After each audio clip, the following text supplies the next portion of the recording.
Hello दोस्तों, कैसे हैं सब। मैं हिमांशु स्वागत करता हूं आप सबका आपके अपने चैनल कॉमिक वर्ल्ड पर। तो चलिए दोस्तों, शुरू करते हैं राज कॉमिक्स में एक और थ्रिल हॉरर सस्पेंस सीरीज की कॉमिक्स, एमएमएस दादा। माँ बाप, नाते रिश्तेदारों के साथ स्नेह तो दे सकता है, मगर करियर नहीं। अच्छे करियर के लिए अच्छी व उच्च शिक्षा चाहिए। उच्च शिक्षा के लिए कभी कभी ममता व स्नेह का आंचल छोड़ दूर दराज के शहरों में बसना पड़ता है। तब भी हृदय भावनाओं की नसों से जुड़े रहते हैं। मगर मोबाइल फोन जैसे संचार के साधनों ने आज रिश्तों की इन दूरियों को कम कर दिया। दादा, आपका एमएमएस मिला। आपको देखा, आपके चेहरे की झुर्रियां और बढ़ गई हैं। आपकी कमजोर होती आंखों की रोशनी और क्षीण पड़ गई लगती है। लेकिन मैं जानता हूं कि इस बार भी पेंशन के सारे रुपए आपने मेरी पढ़ाई के खर्चे के लिए भेज दिए हैं। अपने लिए कुछ भी नहीं रखा। अपने आप को देखो दादा, मुंह में आखिरी दांत बचा है, वो भी गिरने को है। पुश्तैनी खेत बिक गए, घर बिक गया। बस दादा बस, अब मैं आप पर और बोझ नहीं बनूंगा। दादा, एक सुपर सॉफ्टवेयर कंपनी ने इस साल के सर्वश्रेष्ठ स्टूडेंट को आगे की पढ़ाई के लिए विदेश भेजने के लिए 50 लाख रुपए की स्कॉलरशिप देने की घोषणा की है। मैं इसे जीतने के लिए दिन दूनी रात चौगनी मेहनत करूंगा। सर्वश्रेष्ठ बनूंगा दादा, सर्वश्रेष्ठ बनूंगा। तू क्यों टेंशन ले रहा है अखिल? मैंने तुझे कहा ना कि तू अपनी फीस की चिंता मत किया कर। वो मेरे पापा भर देंगे। मैं ऐसा नहीं कर सकता क्षितिज। मेरे इस फैसले से मेरे दादाजी के और मेरे स्वाभिमान को ठेस पहुंचेगी, जिन्होंने मम्मी पापा की मौत के बाद अपना बाल बाल मेरी पढ़ाई के लिए गिरवी रख दिया। तो फिर बैंक से लोन ले ले। मैं बैंक से एजुकेशन लोन लेकर दादाजी के खून पसीने और अपार स्नेह से रखी मेरी भविष्य की नींव में बैंक के एहसान की ईंट भी नहीं लगाना चाहता। मैं चाहता हूं कल जब मेरा भविष्य सुनहरे आज में बदल जाए तो मैं गर्व से सिर उठाकर कह सकूं कि यह आज मेरे दादाजी ने मुझे दिया है। 50 लाख की स्कॉलरशिप मेरा टारगेट है क्षितिज। रात बहुत हो गई है, कुछ घंटे तो सो जा। सोने के लिए पूरे जीवन में बहुत वक्त मिलेगा। ये कुछ घंटे मेरी जिंदगी बदल सकते हैं। तू सो जा। हे, हम में से हर कोई 50 लाख की स्कॉलरशिप चाहता है, लेकिन इसके प्रबल दावेदार हम में से सिर्फ 10 हैं। मैं उनके नाम बताता हूँ। वेनु, रूबी, रोहित, श्रेयम, अनुज, क्षितिज, अंकित, सोरित, आकाश और पिया। पर इसमें तेरा खुद का नाम तो है ही नहीं मोंटी।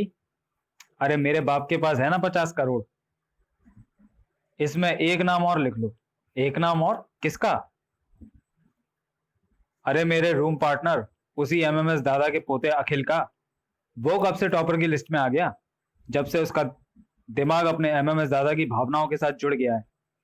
तुम सब एक बात समझ लो, भावनाओं का रिश्ता दिल से होता है, मगर जब ये दिमाग से जुड़ जाए तो लक्ष्य को अर्जुन की आंख की तरह साधा जा सकता है। इंटरेस्टिंग। देखो, उसकी आंखों के सामने किताब नहीं, लक्ष्य है जिसे वो पा लेगा। जरूर, लेकिन इन 10 लोगों से पहले नहीं, जिनमें रूबी का नाम सबसे ऊपर है। सबसे ऊपर मौत का नाम होता है। मौत।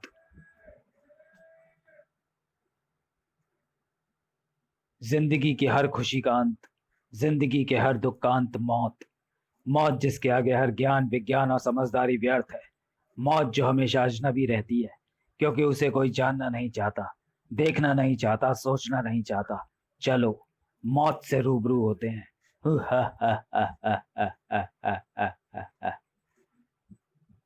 रूबी, उफ, स्कॉलरशिप की गपों में प्रैक्टिकल की प्रैक्टिस छूट गई। मैंने लैब इंचार्ज से प्रैक्टिस की आज्ञा ले ली थी। मेरे लिए स्कॉलरशिप नहीं, अपनी मेहनत मायने रखती है। यदि आप ईमानदारी से मेहनत कर रहे हैं तो दुनिया की सभी स्कॉलरशिप आपके कदमों में होंगी। चरखटा। अरे ये दरवाजा अपने आप कैसे बंद हो गया? खटा। अब बल्ब को क्या हुआ? उफ, घुप अंधेरा हो गया है। मोबाइल फोन की रोशनी मुझे दरवाजे तक पहुंचा सकती है। ओ गॉड, दरवाजा लॉक्ड है। खटा। किसी को बुलाना होगा। Ping ping ping. Hello Monty, मैं यहाँ लैब में फंस गई हूँ। बल्ब फ्यूज हो गया, दरवाजा भी लॉक्ड है। डोंट वरी, मैं आता हूँ। पर मैं तो आ गया। कौन है? कौन है यहाँ? तुम्हारी दुनिया के लोग मुझे आत्मा कहते हैं। रूह, जिसे देख पाना तुम्हारे लिए संभव नहीं। ये यहाँ क्यों आई हो? अतृप्त रूहें अपनी तृप्ति के लिए कहीं भी जा सकती हैं। मेरी रूह को तृप्ति के लिए तुम्हारी रूह चाहिए। नहीं। तुम बकवास कर रहे हो। कौन हो तुम जो मुझे डराने की कोशिश कर रहे हो? रूह तो खुद डर का नाम है, एक परलौकिक ताकत। क्या तुमने यहाँ किसी को बल्ब फोड़ते हुए देखा? क्या किसी को दरवाजा बंद करते हुए देखा? यह सब मैंने किया। अपनी रूहानी ताकत से। अब देखो, मैं इस केमिकल के रूप में तुम्हारे सामने हूँ। सल्फ्यूरिक एसिड से उठते इन अम्लीय बादलों में बसी हूं मैं। धीरे धीरे ये बादल तुम्हारे चारों ओर फैल जाएंगे। तुम सांस लोगी तो सांस के साथ संजीवनी वायु के साथ स्थान पर तुम्हारे फेफड़ों में भर जाएंगे यही अम्लीय बादल। और तुम जानती हो कि हड्डियों को भी गला देने वाला ये एसिड कितना खतरनाक है। हा हा हा हा हा हा हा। बचाओ बचाओ, कोई है रूबी, दरवाजा अंदर से बंद है। क्या हुआ तुम्हें? दरवाजा खोलो। वो चीख रही है। क्या हुआ उसे? वो हमारी बात का जवाब नहीं दे रही। दरवाजा तोड़ना होगा। Oh no, it's horrible. कैसे हुआ? किसने किया? ये किसी जहरीली गैस का शिकार हो गई है। मगर यहां कोई जहरीली गैस नहीं फैली है। Call the police. इंस्पेक्टर सुर्खी। इस लड़की की आंखों की पुतलियां व शरीर के रोए जले हुए हैं। शायद लैब में कोई गैस रिसी है। पोस्टमार्टम की रिपोर्ट आने के बाद ही मैं कुछ जान सकूंगा। इसकी पोस्टमार्टम रिपोर्ट आने तक तो बहुत कुछ जान जाएगा इंस्पेक्टर। अखिल को दादा का एमएमएस मिला। तेरी बोझ वाली बात ने बहुत रुलाया बेटे। अरे, दादा तो पोते का घोड़ा होता है। उसकी मुद्दिम पड़ती आंखों की रोशनी होता है। दादा के कंधे तब जिम्मेदारी से मुक्त हो जाते हैं जब पोता उसके कंधे पर सवारी करता है। बोझ वाली बात का बोझ अपने दिल और दिमाग पर मत रख। मेरा आशीर्वाद तेरे साथ है। तू स्कॉलरशिप जरूर जीतेगा। तू अपनी पढ़ाई पूरी करने विदेश भी जाएगा। और देख, मेरा आखिरी दांत भी टूट गया। मैंने तुझसे कहा था कि ये आखिरी दांत मेरे साथ ही जाएगा, पर ये पहले चला गया। अब तू दांत को लेकर मेरा मजाक नहीं उड़ा पाएगा। मुझे माफ करना दादा, सचमुच बोझ वाली बात नहीं कहनी चाहिए थी। भला अपने भी अपनों पर कभी बोझ होते हैं? बोझ तो हम अतृप्त रूहों के होते हैं। कहते हैं अंतिम समय का बोझ रूह के साथ जाता है, और जब तक वो बोझ रहता है रूहें तृप्त नहीं होती, उनको मुक्ति नहीं मिलती। हे भगवान! पिया, डरपोक लोगों को हॉरर नहीं पढ़ना चाहिए। क्या सिचुएशन है यार वेनु, जस्ट इमेजिंग। इस कथानक की पात्र जूही अपनी रूम पार्टनर नेहा के साथ रहती है, ठीक हमारी तरह। लेकिन एक दिन जूही को पता चलता है कि उसकी रूम पार्टनर नेहा वास्तव में भूत है और उसे मारना चाहती है। बकवास। इसमें बकवास क्या है? हाँ, दुनिया में कुछ भी असंभव नहीं। ओह,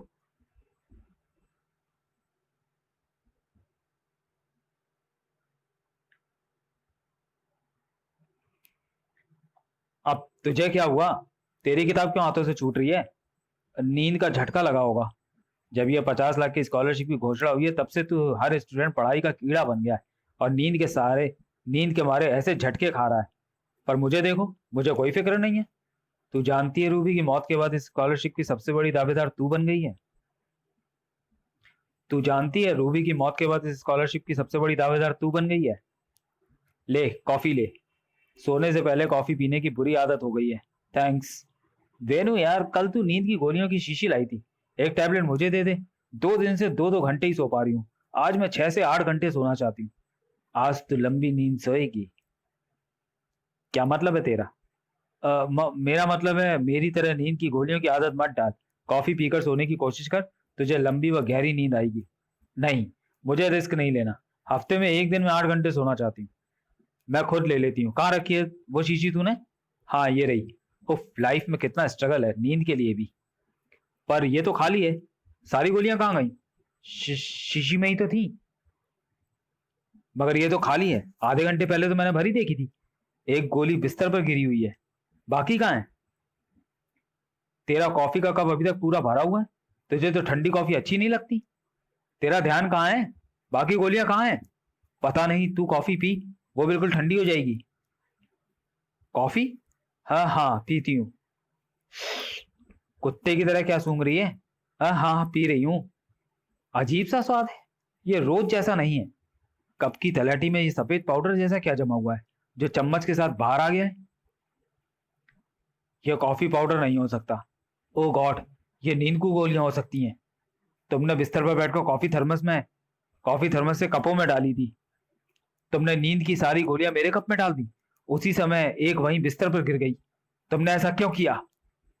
तुमने मुझे मारने की कोशिश की, इस हॉरर किताब की भूत रूम पार्टनर की तरह। क्यों वेन्यू, क्यों? क्योंकि तुम मुझे पसंद नहीं। चटाक। और जो मुझे पसंद नहीं वो मरेगा नहीं। क्लुप, क्लुप। मैंने कहा था तुम लंबी व गहरी नींद में सो जाओगी, सुबह तक सब ठीक हो जाएगा। नहीं, मैं मरना नहीं चाहती। बचाओ, बचाओ। आ, आ, थम। वेनु की मर्मांतक चीखों ने पूरा हॉस्टल सिर पर उठा लिया था। कौन? कौन? कौन? वह खौफनाक दृश्य लगातार उसकी आंखों के सामने था।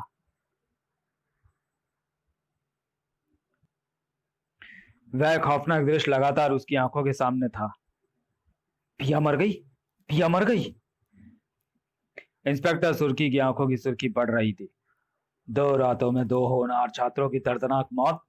रोबी की मौत को मैं हादसा मान रहा था, मगर पोस्टमार्टम की रिपोर्ट चौंका हुआ है। सल्फ्यूरिक एसिड के वेफर्स उसकी मौत का कारण बने हैं, और ऐसी कोई वजह यहाँ नहीं मिली जिससे इतने वेफर्स उड़ते कि उनमें फंसकर रूबी की मौत हो जाती। पिया को जबरन कॉफी पिलाई गई है। यह काम तुम्हारे सिवाय और कौन कर सकता है मिस वेनु? उसके हाथ पर फोर्क तुमने मारा था, तुमसे घबराई। उस वक्त वो सिटकनी खोलने की चेष्टा कर रही होगी।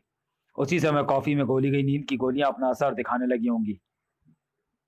वह बेहोश होकर लुढ़क गई और खिंचाव के कारण उसका हाथ टूटकर दरवाजे पर लटका रह गया। नहीं नहीं, मुझे कुछ नहीं पता। वेनु अपनी रूममेट का खून क्यों करेगी इंस्पेक्टर साहब? तो क्या रूबी का खून भी वेनु नहीं किया है? हम वेनु को अच्छी तरह से जानते हैं, वो ऐसा कभी नहीं कर सकती। जब मामला 50 लाख से जुड़ा हो तो कोई भी ऐसा कर सकता है। 50 लाख क्या मतलब? स्कॉलरशिप का 50 लाख रुपया पाने की लिस्ट में रूबी के बाद पिया और पिया के बाद वेनु ही थी। ये लिस्ट तो मैंने ही बनाई थी।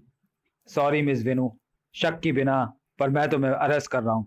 कॉफी के कप पर यदि तुम्हारी उंगलियों के निशान पाए गए तो तुम हत्या की मुजरिम बन जाओगी। क्षितिज बौखलाया हुआ था। अखिल, अखिल, मुझे अनुज से सब पता चल चुका है क्षितिज। ये सब कैसे हुआ? जैसे भी हुआ, पर तू जिद छोड़ दे। कैसी जिद?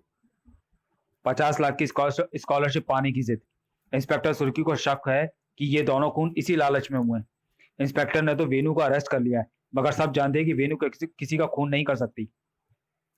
सबका निष्कर्ष यह है कि हत्यारा जो भी है उसने 2 नहीं बल्कि 3 को अपने रास्ते से हटा दिया। क्या मतलब? वेनु पर इल्जाम साबित हो गया तो वो जेल जाएगी, रास्ते से हट गई।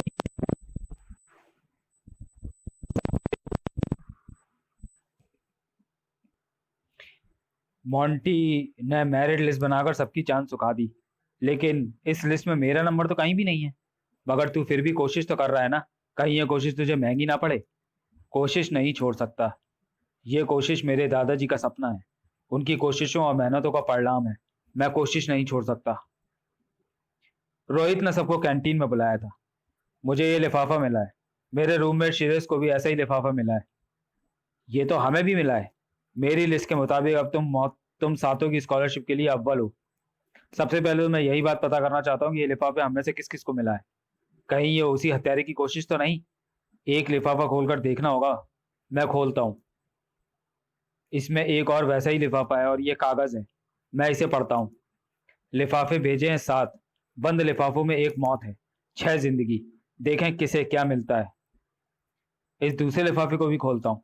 इसमें से जो कागज निकला है उस पर लाइफ लिखा है, यानी कि फिलहाल तुम बच गए। इससे तो यह साबित होता है कि हर एक के लिफाफे में ऐसा ही कुछ होगा। हत्यारे ने लिखा है कि एक में मौत है। तुम लोग भी अपने लिफाफे को खोलो।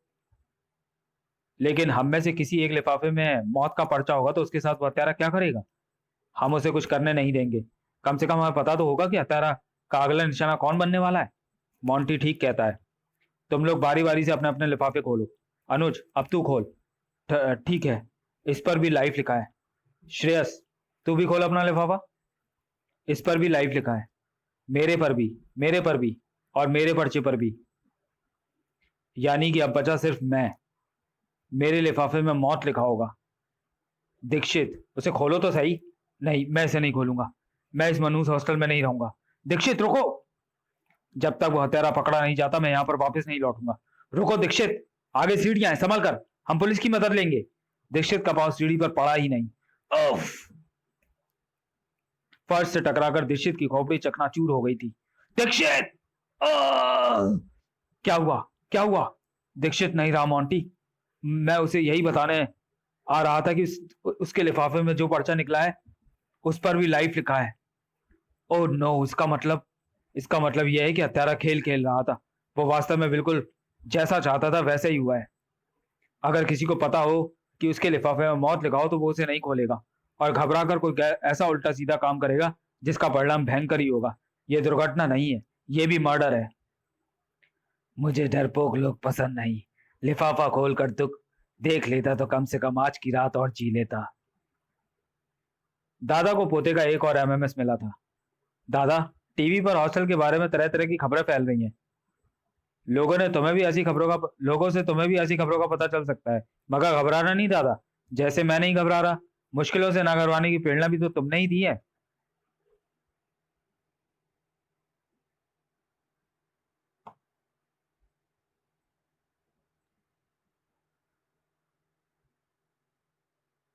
हॉस्टल में जो चाहे होता रहे, मगर मेरा इरादा अटल है।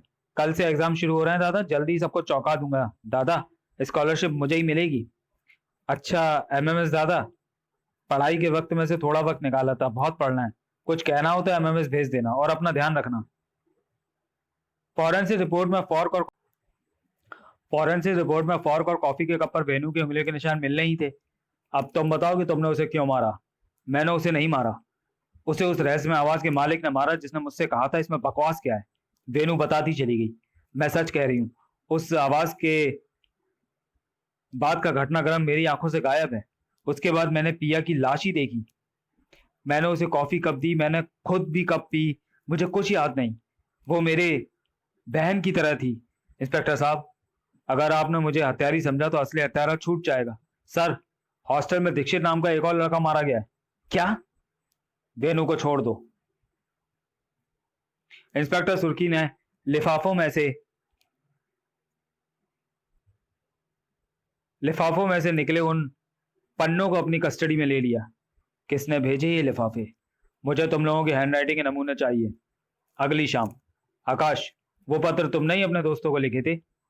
मैंने नहीं तो। ये राइटिंग एक्सपर्ट की रिपोर्ट है। उन सभी पत्रों के मजमून और तुम्हारी हैंडराइटिंग के नमूने का राइटर एक ही है, यानी तुम खुद। बको, हकीकत क्या है? क्या है इन हत्याओं का राज? मैं हत्याओं के बारे में नहीं जानता। मैंने तो मजाक किया था, मुझे नहीं पता था कि इतनी बड़ी बात हो जाएगी। आकाश, यह कैसा मजाक था? तुम्हारे कारण दीक्षित की जान चली गई। I am sorry, I am sorry.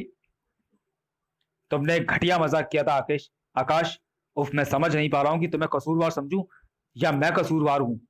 Inspector साहब, मैं दीक्षित की मौत का कसूरवार हूं। अरे रे, ये क्या कर रहे हो? मुझे सजा चाहिए, मुझे सजा मिलनी चाहिए। आकाश, नहीं नहीं नहीं, पागल मत बनो। जिंग!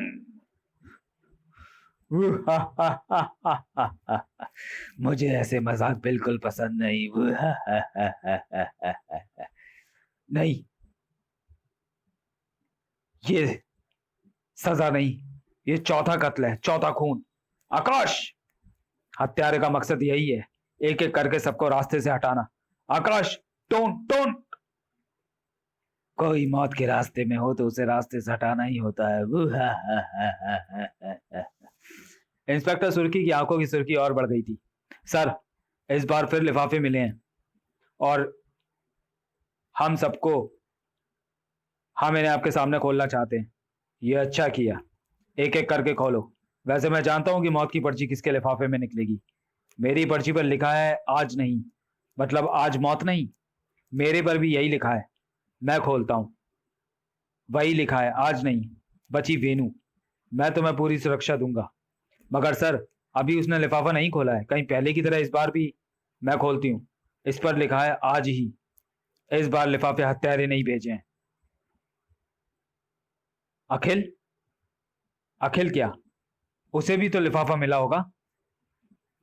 बड़बड़ाता हुआ एमएमएस टाइप कर रहा था अखिल। दादा, मेरा एग्जाम बहुत अच्छा रहा। काश आपकी सुनने की ताकत आज भी बरकरार होती तो ये खबर मैं आपको एमएमएस के जरिए ना भेजता दादा, बल्कि फोन करता। मैंने किसी से होल्ड नहीं की दादा, सिर्फ मेहनत की। और कैट की परीक्षा पूरे आत्मविश्वास के साथ दी। मुझे उम्मीद है कि 50 लाख की स्कॉलरशिप आपके पोते को मिल जाएगी। जरूर मिल जाएगी। जब एक एक करके सभी कैंडिडेट्स मारे जाएंगे तो स्कॉलरशिप तुम्हें जरूर मिलेगी।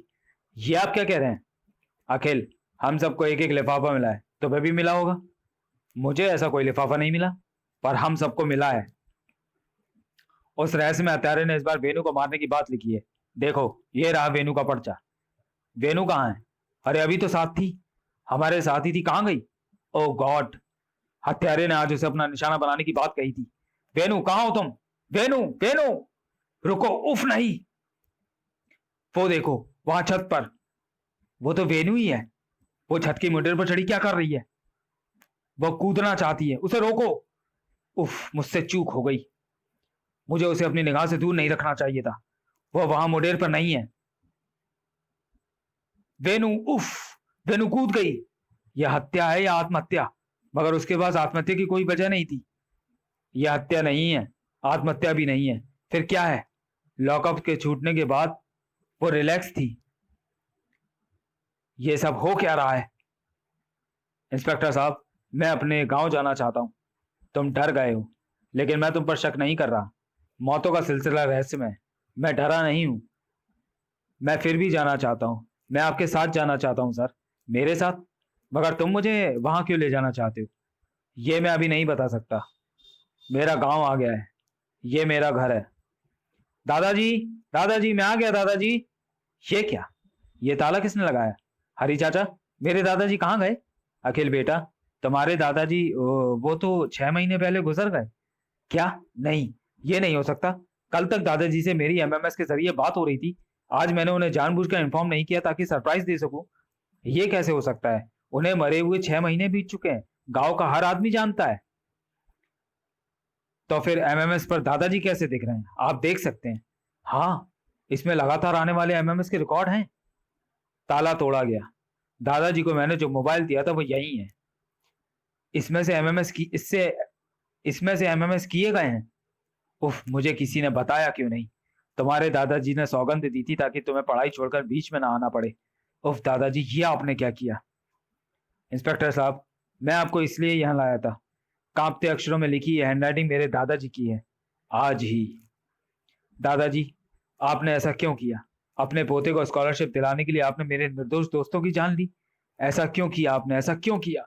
मुझे अपनी ही नजरों में क्यों गिरा दिया? अपने पोते की काबिलियत पर संदेह क्यों हो गया था आपको? खून में डुबोकर दी गई खुशियां किसी को खुश नहीं कर सकती दादाजी, और आपने ऐसा ही किया। मैं आपका चेहरा अब कभी नहीं देखूंगा। आपकी मौत 6 महीने पहले नहीं, आज हुई है। अखिल का फोन बज उठा। एमएमएस दादा का ही था। मुझे माफ कर दे बेटा, अपने जीते जी तेरे लिए कुछ नहीं कर पाया। इसी अतृप्त इच्छा के साथ मर गया तो तेरे मुंह में घृष्टता कर बैठा। नहीं दादा, नहीं, माफ नहीं कर सकता मैं तुम्हें। तुमने कुदरत के खिलाफ जाकर ये काम किया है। तुम्हें कुदरत इसकी सजा जरूर देगी। 50 लाख की स्कॉलरशिप के लिए अखिल को चुना गया। अखिल को ही मिली है स्कॉलरशिप। लेकिन उस सुबह अखिल गहरी नींद सो चुका था। इसने नींद की गोलियां खाकर आत्महत्या कर ली है। कुदरत के फैसले के आगे किसी का वश नहीं चलता। बुरा किया मैंने, बुरा किया। सबसे ऊपर मौत का नहीं, ईश्वर का नाम होता है। समाप्त। तो चलिए दोस्तों, वीडियो को यहीं समाप्त करते हैं और मिलते हैं थ्रिल और सस्पेंस सीरीज की किसी अगली कॉमिक्स में अगले वीडियो में। तब तक के लिए धन्यवाद।